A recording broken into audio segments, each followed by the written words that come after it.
अस्सलाम वालेकुम नाज़रीन, मैं हूँ शाज़िया ज़ीशान। हम आज बात करेंगे डोनाल्ड ट्रंप जो दोबारा सदारती इलेक्शन जीते हैं और उनके जीतने पर जो तहरीके इंसाफ खुश नज़र आ रही है और इतना ज़्यादा एक बयानिया तहरीके इंसाफ ने बना दिया है कि डोनाल्ड ट्रंप आ गए हैं और लिहाजा अब इमरान खान की जो रिहाई है वो ज़्यादा दूर नहीं है। तहरीके इंसाफ की जो उम्मीदों के चिराग हैं वो रोशन हो गए हैं। वहीं हम देख रहे हैं कि हुकूमत भी बहुत ज़्यादा इस पर डिफेंसिव भी हो रही है।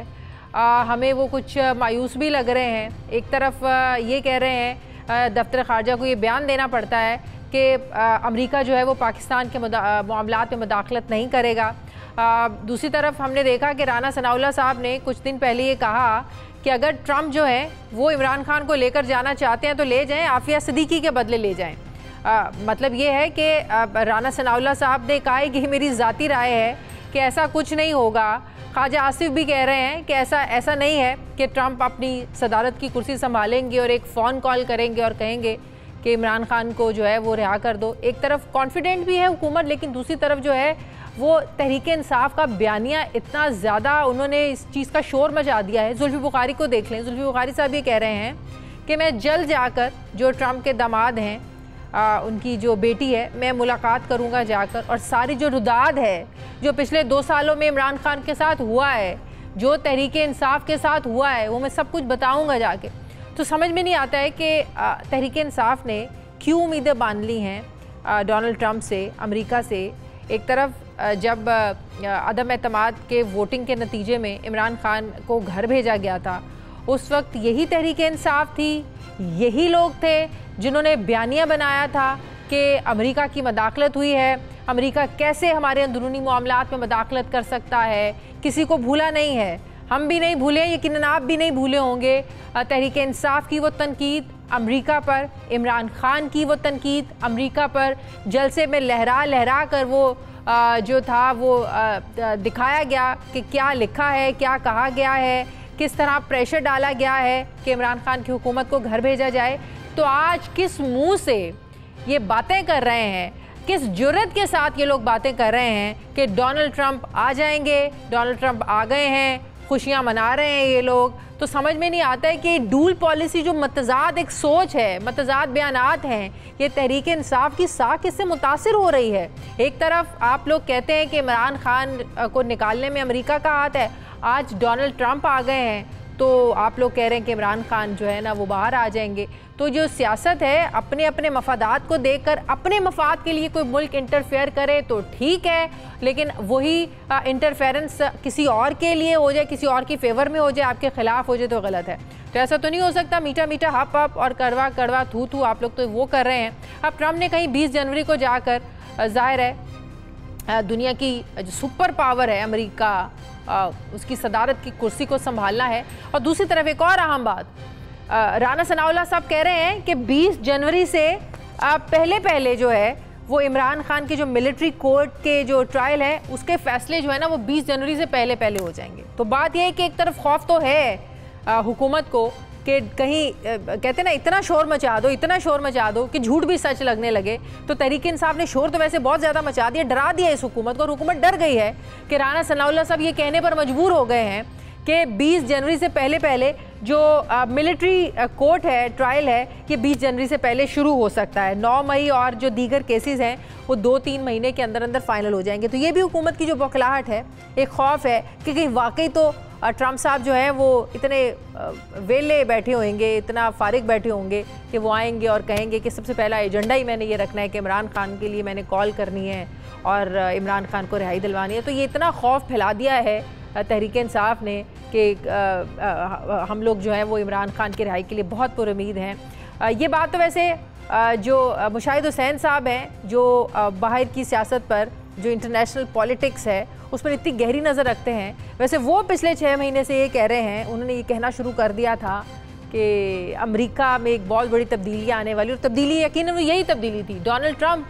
जिन पर केसेस भी चल रहे हैं, केसेस के फैसले भी होने हैं, ये एक्सपेक्टेशंस नहीं थी बहुत से लोगों की कि डोनाल्ड ट्रंप आएंगे। जिस तरीके से उन्होंने 2020 में जब वो हारे थे जो बाइडन से, उन्होंने कैपिटल हिल पर जब हमला किया था तो बहुत ज़्यादा मतनाज़े उन्होंने अपनी शख्सियत को बना लिया था और अपनी ज़ाहिर एक दाग लगवा लिया था क्या आपने हार को कबूल नहीं किया है? तो बहुत सारे तज्ज़िये तबसरे यही थे कि इमरान खान जो वो डोनाल्ड ट्रंप जो हैं वो नहीं वापस आएंगे। लेकिन मुशाहिद हुसैन तैयब जो हैं ये पिछले 6 महीनों से एक बात कर रहे हैं कि अमेरिका में तब्दीली आने वाली है।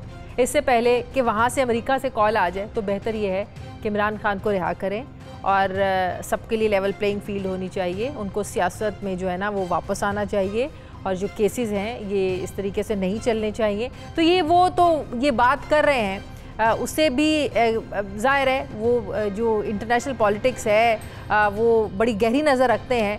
तो उनके तबसरों को देखकर हम ये सोच भी हम सोचते हैं और ये एक तासुर भी मिलता है कि कहीं वाकई अमेरिका जो है ना वो कॉल करने में वाकई क्या संजीदगी जो है वो दिखाएगा। अब 20 जनवरी का तक का ये मामला है, लेकिन क्या इमरान खान की रिहाई के लिए मुमकिन कॉल के अभी से पाकिस्तान में जो हैं वो चर्चे इतने ज़्यादा हो रहे हैं, जैसे कि मैंने कहा कि PTI के रहनुमाओं को बहुत ज़्यादा उम्मीद है। अब देखना यह है कि हुकूमत की इस हवाले से स्ट्रैटेजी क्या होगी। हुकूमत इस हवाले से क्या दफ्तर ख़ारजा को तो एटलीस्ट तहरीक इंसाफ ने बयान दिलवाने पर मजबूर कर दिया। उन्हें भी लगने लगा था कि वाकई वहाँ से जो है वो कॉल आ जाएगी। दूसरा, कल का दिन जो है वो बड़ा इम्पॉर्टेंट है इस हवाले से। सवाबी का जलसा होने जा रहा है कल, और जिस तरीके से एक बार फिर से बढ़ के मारने में मशहूर KP के CM KP के अली अमीन गंडापुर साहब वो कह रहे हैं कि हम जो है ना वो सरों पर कफन बांध कर निकलेंगे, हम कल जाकर फ़ाइनल जो है ना वो लाहे अमल देंगे, हम फाइनल कॉल देंगे, पूरा पाकिस्तान निकलेगा। लगता ये है कि हुकूमत जो है ना वो पार्लियामेंट में जितनी अपने आप को मजबूत वो कर रही है, हुकूमत वहाँ मजबूत हो रही है, और इन्हें लग रहा है कि हमें अपने जो फैसले हैं ना पार्लियामेंट से निकल के एक बार फिर सड़कों की तरफ आना है। तो मुझे ये लगता है कि तहरीक इंसाफ ने सड़कों की सियासत में नाकामी के बाद अभी भी लगता है कि उन्होंने कुछ सीखा नहीं है। सबको याद है 126 दिन का धरना, कुछ बदला नहीं था। सबको याद है कि जब ये निकलते हैं, सबको याद है 25 मई के लिए जो निकलने की कॉल थी, उसके बाद PTI का हशर क्या हुआ था। सबको याद है 9 मई के लिए, जब 9 मई वाले दिन जब ये लोग निकले तो क्या हुआ, जिसका खमियाजा ये लोग आज तक भुगत रहे हैं। सबको पता है कि सिर्फ एक जलसे की कॉल देते हैं तो इनके साथ क्या होना शुरू हो जाता है। तो जिस तरीके से ये बढ़ के मार रहे हैं, कारकुन तो अभी तक कंफ्यूज हैं। कारकुन तो एतमाद करने के लिए, ट्रस्ट करने के लिए गंडापुर साहब पर जो है वो तैयार ही नहीं है। कि गंडापुर साहब तो बड़े बड़े दावे करते हैं, लोगों को घरों से निकाल देते हैं, उन्हें तो सड़कों पर बिठा देते हैं, उनको सड़कों पर बिठा कर ये खुद गायब हो जाते हैं, और फिर पता चलता है कि एकदम नमूदार होते हैं पार्लियामेंट में उधर असम्बली के फ्लोर से तकरीर करते हुए। तो बात यह है कि कल जो इनका सवाबी में जलसा होने जा रहा है, और गंडापुर साहब ने जो बात की है कि इमरान खान जो फाइनल कॉल तारीख का ऐलान करेंगे तो पूरा पाकिस्तान निकलेगा, तो क्या ये सिर्फ एक बढ़क ही है? क्या ये सिर्फ एक नारा ही है अवाम को एक बार फिर से बेवकूफ़ बनाने के लिए और हुकूमत पर प्रेशर डलवाने के लिए? अब देखना ये कि कल तहरीक इंसाफ जो है सवाबी के जलसे में क्या स्ट्रैटेजी, क्या लाए अमल देती है। आप सबका बहुत शुक्रिया, मुझे इजाज़त दें, अल्लाह हाफ़िज़।